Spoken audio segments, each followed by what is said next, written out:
பராசர ஜோதிட மணிமன்ற குழுவில் பயணிக்கும் அனைத்து ஜோட சொந்தங்களுக்கும் வணக்கம். பரமத்தி வேலூர்ந்து சந்தன் பேசுகிறேன். இன்று ஒரு ஜாதகம் ஆய்வுக்கு போடப்பட்டுள்ளது. இந்த ஜாதகரின் கேள்வி என்று பார்க்கும்போது, அதாவது திருமணம் மற்றும் பொருளாதார நிலை முன்னேற்றம் எப்படி இருக்கும் அப்படிங்கிற ஒரு கேள்வி தான் கேட்டிருக்காரு. இந்த ஜாதகரோட வயசு 28 வயசு 1 மாதம் 6 நாள். திண்டுக்கல்லில் பிறந்த ஒரு ஜாதகர். 7/10/1996 6:04 PM. அப்போ இந்த ஜாதகரோட கேள்வி பார்க்கும்போது திருமணத்தை பற்றியும் பொருளாதார நிலையை பற்றியும் கேட்டிருக்கார். அப்போ இந்த ஜாதகர் பிறந்த நட்சத்திரம் என்று பார்க்கும்போது சந்திரன் ஆட்சி பெற்று ஆயிலிய நட்சத்திரத்தில் 3ஆம் பாதத்தில் கடகராசியில் பிறந்திருக்கார். மீன லக்னம். இந்த ஜாதகர் பிறந்தது திங்கட்கிழமை, சந்திரனோட ஆதிக்கம் நிறைந்த ஒரு நாளில் தான் பிறந்திருக்கார். அப்போ 5ஆம் இடம் ஆட்சி பெற்றிருக்குது.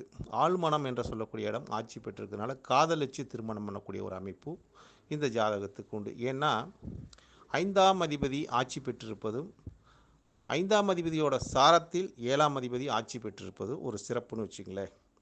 அப்போ இந்த ஜாதகத்தோட ஒரு தன்மையை நம்ம பார்க்கும்போது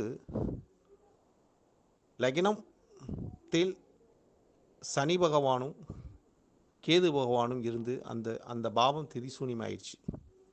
அப்போ இந்த ஜாதகத்தில் சனி பகவான் வர வக்கரமாயிட்டார். சனி ஏற்கனவே ஒரு மந்த கிரகம், எதையுமே சுலோவாக செய்யக்கூடியவர். அதே மாதிரி இந்த சனி பகவான் 12க்கும் 11க்கு அதிபதியாக அதான் லக்கணத்தில் வேற வக்கரமாகி கேதுவோட சேர்ந்தனால எல்லாமே தாமதித்து செய்யக்கூடிய அமைப்பு.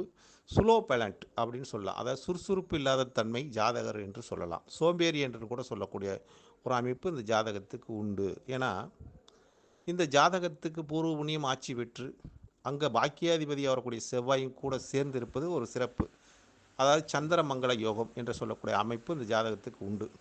ஏன்னா மங்களக்காரகனும் சந்திரனும் பாதகாதிபதியோட சாரத்தில் பூர்வ புண்ணியத்தில் இருப்பது சிறப்பான்னு பார்த்தா அந்த பூர்வ புண்ணியத்தில் ஒரு பாதகத்தை நிகழ்ந்திருக்கும். அதை அணிவிக்க இந்த ஜாதகர் இருக்கிறார் அப்படிங்கிற ஒரு தன்மையும் பிறப்பு எடுத்திருக்கார் என்று சொல்லக்கூடிய ஒரு தன்மையும் இருக்குது. ஏன்னா 5ஆம் இடங்கிறது இந்த ஜென்மத்தை குறிக்கக்கூடிய ஒரு நிலைப்பாடு இல்லை. போன ஜென்மத்தில் செய்த ஒரு பாவத்துக்கும் புண்ணியத்துக்கும் இந்த ஜென்மத்தில் இந்த ஜாதகர் பிறப்பெடுத்து அதை அனுபவிக்க பிறந்திருக்கார் என்ற ஒரு நிலைப்பாடு. அப்போ 5ஆம் இடம் ஆட்சி பெற்று பாதகாதிபதி சாரத்தை பெற்றனால் போன ஜென்மத்தில் செய்த பாதகத்துக்கு இந்த ஜென்மத்தில் இந்த ஜாதகர் அனுபவிக்கக்கூடும் மனரீதியாக என்ற ஒரு தன்மை இருக்குது.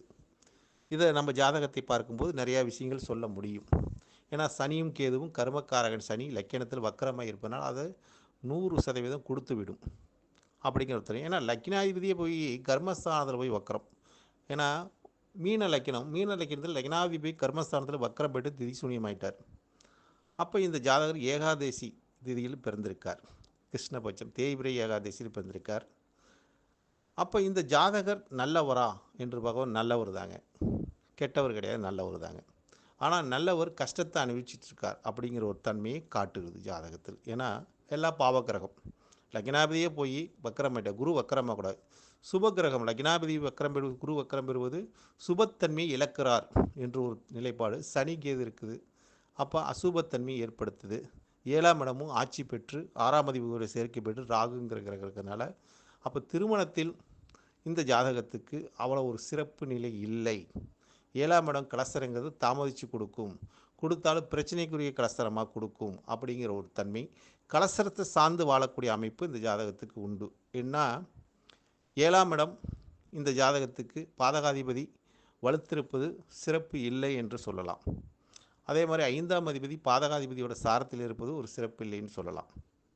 அப்போ இந்த ஜாதகத்துக்கு 7ஆம் இடம் 3 கிரகம் இருக்கிறதுனால தாராதோஷத்தை கொடுக்கக்கூடிய அமைப்பும் இந்த ஜாதகத்துக்கு உண்டு என்று எடுத்துக்கலாம். ராகு இருக்கார், புதன் இருக்கார், சூரியன் இருக்கார். அப்போ இந்த சேர்க்கை பெற்றிருப்பது ஒரு சிறப்பு இல்லை ஜாதகத்துக்கு என்று கோடிட்டு காட்ட முடிகிறது. திருமணம் மற்றும் அடுத்து பொருளாதார நிலை கேட்டார். ஏன்னா இந்த 3, 7, 11 திருமணத்தை குறிக்கக்கூடிய ஒரு நிகழ்வை குறிக்கக்கூடிய ஒரு பாவங்கள். அப்போ அந்த பாவத்திலே சூரியன் ராகு சேர்ந்து இருப்பது ஒரு சிறப்பில்லாத தன்மையை காட்டுது ஜாதகத்துக்கு. ஏன்னா சூரியன் 7 இருந்தாவே தாரதோஷத்தை கொடுக்கக்கூடிய வல்லமை பொருந்திய கிரகமே சூரியன் தான். ராகு வேற சேர்க்க அப்படிங்கிற ஒரு தன்மையை அதிகப்படுத்தி காட்டுது. பாதகாதிபதி வேற ஆட்சி, அதை பாதகத்தை செய்யக்கூடிய தன்மையும் காட்டுது. அப்போ 7ஆம் இடம் பிரச்சனைக்குள்ள ஒரு திருமணம், ஜாதி மாற்றி திருமணம், கலப்பு திருமணம் இப்படிங்கிற ஒரு அமைப்பை வேறு ஜாதியில் பண்ணக்கூடிய ஒரு அமைப்பு அப்படிங்கிற ஒரு தன்மை, இதெல்லாம் வந்து கோடிட்டு காட்டக்கூடிய தன்மையெல்லாம் இருக்குது ஜாதகத்துக்கு. அப்போ இந்த ஜாதகத்துக்கு அதெல்லாம் அனுபவிக்கக்கூடிய ஒரு தன்மையில் தான் பிறந்திருக்கார் அப்படிங்கிற நிலைப்பாடு இருக்குது. அப்போ பொருளாதார நிலை அவருக்கு எப்படி இருக்கும்? ஏன்னா பொருளாதாரத்தை குறிக்கக்கூடிய பாவங்கள் எது அப்படின்னு பார்த்தா 2ஆம் பாவம், 6ஆம் பாவம், 10ஆம் பாவம். இந்த பாவம்லாம் ஒரு ஒரு மனிதனோட பொருளாதாரத்தை நிர்ணயிக்கக்கூடிய பாவங்களாகும். இதுக்கு பாக்கியம் இருக்குதான்னு பார்க்குறது 9ஆம் இடம் தாங்க. அப்போ ஒரு மனிதனுக்கு இங்கே 2ஆம் அதிபதியாக வரக்கூடிய செவ்வாய் 5ல் போய் நீசமாயிட்டார். இருந்தாலும் அந்த வீட்டுக்கு அதிபதி ஒரு ஆட்சி பெற்றுட்டார். செவ்வாய் இருந்த வீட்டுக்கு அதிபதி ஆட்சி பெற்றாலும் அது பாதகாதிபதியோட சாரம், பொருளாதார நிலை அவ்வளோ சிறப்பு இருக்காது. அது ஒரு பாதகமான நிலைப்பாட்டை குறிக்கக்கூடிய தன்மை இருக்குது. ஏன்னா 2ஆம் இடத்துக்கு 4ல், அப்போ சொத்து இதெல்லாம் இருக்குது. அப்போ அது இருந்தாலும் அது ஒரு பாதகமான நிலையில் இருக்குது என்ற நிலைப்பாடு காட்டுகிறது. 6ஆம் இடத்துல சுக்கிரன். இப்போ தசா காலங்கள் என்று பார்க்கும்போது இந்த ஜாதகர் பிறந்தது புதன் மகாதிசையில், அடுத்து கேது மகாதிசை, அடுத்தது சுக்கிர மகாதிசை. இந்த ஜாதகத்துக்கு இந்த சுக்கிர மகாதிசைங்கிறது எந்த மாதிரி ஒரு நிலைப்பாட்டை கொடுக்கும் அப்படின்னு பார்த்தா, சுக்கிரன் 3க்கும் 8க்கும் அதிபதி, அஷ்டமாதிபதி 6ல் போயிருக்கார். அதாவது உத்தியோகஸ்தானம், 6ஆம் இடம் எதிரியை குறிக்கக்கூடிய ஸ்தானம். அப்போ இந்த மீன லக்கணத்துக்கு சுக்கிரன் நல்லவரா அப்படின்னு பார்த்தா, லக்கணத்தில் உச்சம் பெறக்கூடிய கிரகம் தான் சுக்கிரன். இருந்தாலும் இந்த ஆதிபத்தியம் சரியில்லாத ஒரு ஆதிபத்தியம், 3க்கு 8க்கு ஆதிபத்தியம் சிறப்பில்லாத ஒரு ஆதிபத்தியத்தை காட்டுகிறது. அப்போ சுக்கிரன் அமர்ந்த நிலைப்பாடு கேதுவோட சாரம். அப்போ சுக்கிர திசைங்கிறது அந்த கேதுவோட ஆதிக்கத்தில் இருக்கிறதுனால் இந்த ஜாதகத்தோட பெண்வழி தோஷங்களை, இந்த ஏதாவது முன் செய்த ஒரு பெண்ணுக்கு நிலைப்பாடு தோஷத்தை அனுபவிக்க இந்த ஜாதகர் பிறந்திருக்கார் அப்படிங்கிற பூர்வ புண்ணியமாக அதுதான் சொல்லுது. இந்த சுக்கிர மகாதிசி அதை சொல்லுதுன்னு வச்சுங்களேன். அப்போ 6ஆம் இடத்துல மகம் நட்சத்திரத்தோட சாரத்தை பெற்று 4ல் அமர்ந்த சுக்கிர பகவான் தன்னோட தசையை நடத்துகிறார். அப்போ அந்த தசை 20 வருட காலம் இந்த ஜாதகத்துக்கு. அப்போ இந்த ஜாதகத்துக்கு கிட்டத்தட்ட இப்போ சுக்கிர மகாதிசையில் சனி புத்தி வேறு நடக்குது, கர்மகாரனோட புத்தியே நடக்குது. அப்போ அந்த புத்திங்கிறது 7/11/2027 வரைக்கும் இருக்குது. அதே மாதிரி சுக்கிர மகாதசைங்கிறது 2031 வரைக்கும் இருக்குது. அப்போ இந்த சனி புத்திங்கிறது வக்கரம் பெற்றிருக்கார், ரிவேஸான தன்மை. அப்போ சனி ராகு வேறு சேர்க்கை இந்த ஜாதகத்துக்கு இப்போ கோச்சார ரீதியாக 2025 நடைபெற போகுது. இப்போ சனியோட சாரத்தில் ராகுவும், ராகுவோட சாரத்தில் சனியும் சார பரிவர்த்தனைகள் கோச்சார ரீதியாக இருக்காங்க. அப்போ இந்த ஜாதகத்துக்கு திருமணத்தை கொடுக்குமான்னு பார்த்தா, திருமணத்தை கொடுத்து ஏதாச்சும் பிரச்சனையை கொடுக்குமோன்னு சொல்லுது ஜாதகம். சனி ராகு சேர்க்கையே அவ்வளோ சிறப்பு இல்லாத ஒரு தன்மையை சார பருவத்தினையும் சொல்லுது. இப்போ லக்கணத்தில் இருக்க ராகு அவர் அதான் சொல்கிறார் கோச்சார ரீதியாக. ஏன்னா 7ல் வேலை ராகு இருக்கார், அது கொடுத்தாலும் ஒரு பிரச்சனைக்குள்ள ஒரு நிலைப்பாட்டை கொடுக்குறார். அப்போ இந்த பொருளாதார நிலைங்கிறது பார்க்கும்போது இப்போ சுக்கிர மகாதிசை 6ல் போய் உட்காந்துருக்கார்.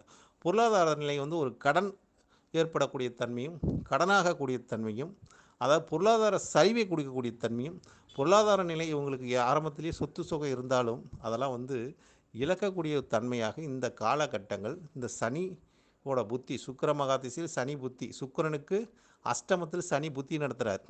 அப்போ கஷ்டங்கள் மேலோங்கி இருக்குது. பொருளாதார நிலையாக கஷ்டத்தை கொடுக்கக்கூடிய ஒரு தன்மையும், பொருளாதார முன்னேற்றத்திலிருந்து சரிவை கொடுக்கக்கூடிய தன்மையும், பொருளாதாரம் முன்னேற்றம் இல்லைன்னு சொல்லுது ஜாதகத்துக்கு. பொருளாதாரம் முன்னேற்றம் இல்லை, பொருளாதாரம் மூலிமா சரிவை கொடுக்குது. இவங்க முன்னாடி ஏதாவது சொத்து சுகம் இருந்தால் கூட அதெல்லாம் விற்கக்கூடிய ஒரு தன்மையாக இந்த காலகட்டங்கள் காட்டுது. ஏன்னா சுக்கிரனுக்கு 12ல் செவ்வாய் சந்திரன் ஆட்சி பெற்றிருக்கனால விரயத்தை ஏற்படுத்தி கொடுக்குங்க. அதாவது விரயங்கள் அதிகமாக கொடுக்கும் அப்படிங்கிற தன்மையும் காட்டுது. 2ஆம் இடத்துலையும் சுக்கிரனுக்கு சூரியனும் புதனும் இருக்கிறது, ராகு இருக்குது, அவ்வளோ சிறப்பு இல்லை அப்படிங்கிற தன்மையும் ஜாதகத்துக்கு காட்டுது. அப்போ பொருளாதார நிலையும் சிறப்பு இல்லை, திருமண வாழ்க்கையும் அவ்வளோ ஒரு சிறப்பு இல்லாத தன்மையும் காட்டுது. அப்போ 2000 இந்த ஜாதகத்துக்கு இப்போ வந்து வயசு 28, 30 வயசுக்கு மேலே அந்த ஜாதகத்துக்கு ஒரு திருமணம் பண்ணக்கூடிய ஒரு பாக்கியமும் யோகமும் அந்த காலகட்டம் சிறப்பாக இருக்கும்.